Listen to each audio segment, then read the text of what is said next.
LV County Championship 2nd Division leaders Middlesex picked up 3 of the 12 points they needed to confirm promotion at the start of the final round of matches, in spite of a maiden first-class 100 from Ned Eckersley and a first of the season for Greg Smith in Leicester. Chris Rogers won the toss and in gloomy conditions decided to let his bowlers loose first, and they could not have made a better start as the home side slipped to 4 for 3 in the first 2 overs. Matthew Boyce got the 4 before Tim Murtagh had him caught at slip by Ollie Rayner to end the first over. That gave Murtagh his 76th championship wicket of the season. It was an extraordinary start from the promotion hopefuls. With his 4th delivery, Corey Collymore trapped championship debutant Will Jones in front for a duck. And he then followed that up 2 balls later with a wicket of the acting Leicestershire skipper James Taylor, who was bowled off a thin inside edge also for naught. Middlesex thrashed this same opposition just a fortnight ago, a game in which Leicestershire didn't earn a single point, and it looked as if they may be in the same boat again.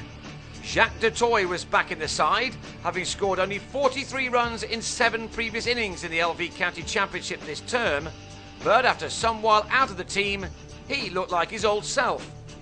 The sun had come out to make batting a little more palatable, and Smith, another who's really struggled for runs this season, started to make the most of it as he shared in an 84-run partnership made at 4 runs per over for the 4th wicket. Du Toit had doubled his tally for the season when he chased a very wide ball from Gareth Berg and nicked behind at 88 for 4. Du Toit made 42. But the afternoon session belonged to the home side once Smith was joined by Eckersley. Smith had scored only 150 all summer, and that was against Middlesex at Lord's earlier this month, but he was to double his 50 tally in this innings. Leicestershire, of course, are rooted at the bottom of the table and so had no pressure on them, and Smith proved that with some fine shots as he visibly grew in confidence in the afternoon. Leicestershire resumed on 106 for 4 and were beginning to develop their innings nicely, not something they've done enough of this year.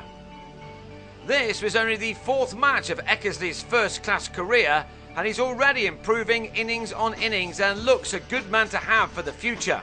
He was ensuring that Middlesex didn't have it all their own way in this huge game for them.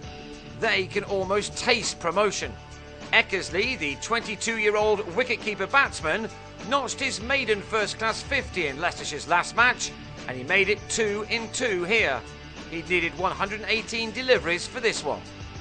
Smith, meanwhile, passed his previous best of the season of 84 and now headed towards the 400 of his career. It arrived before tea with this shot. Considering the right mess his side had been in soon after he came to the crease, it was a wonderful effort, no doubt cheered on by supporters of Northamptonshire and Surrey. It came off 186 balls, and that was his 12th 4. His knock was warmly applauded by Middlesex in spite of the frustration they must have been feeling at this stage of proceedings. Smith was still there at tea, by which time this pair had put on 129 to take their county to 217 for 4. It was all becoming a bit of an unexpected slog for Middlesex. However, they regrouped during the break, and in the 2nd over of the evening session, Collymore strangled Smith down the leg side as he went for an excellent 108. That wicket didn't immediately turn the game though. With runs on the board, Wayne White came out and played some shots. The best of which was struck for 6 over long on off Jamie Dalrymple.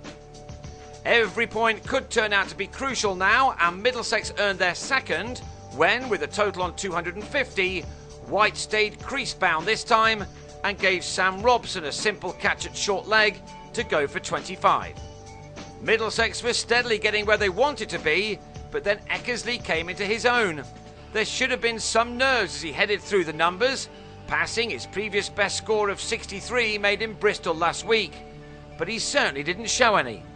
Even when Rogers took the 2nd new ball, he kept finding the gaps and the boundaries. It was a very composed knock from a relative newcomer who appeared to be enjoying every bit of his chance. Now he headed into the 90s.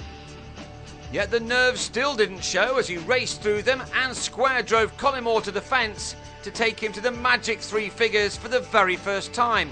His second 50 had come off just 59 balls to get to his maiden ton off 177, an innings which included 12 fours. It will be one he will remember for the rest of his life. He and Rob Taylor had taken the total to 294 for 6, but then Middlesex came charging back to finish off the innings at pace. Murtagh struck yet again with a leg before decision against Taylor. Then in his next over, the country's second leading bowler this year had Jigger Nake brilliantly held by Rayner for 4. Eckersley's memorable knock was ended by Berg, who bowled him off the edge for 106 as the batsman tried to make the most out of the tail. And then Berg joined Murtagh and Collymore on 3 wickets for the innings by having Nathan Butt caught behind by John Simpson, for whom that was his 63rd catch of the championship season, making him this season's leading gloveman. Leicestershire have been dismissed at the end of the day for 319, Middlesex eventually doing what they had to do, while their promotion rivals also had reasonable days. We are no nearer knowing the outcome of the second division, but we will know a lot more once Middlesex have had a bat, which they will do when play resumes. They remain 12 points clear of third place, with 3 days of the season to go.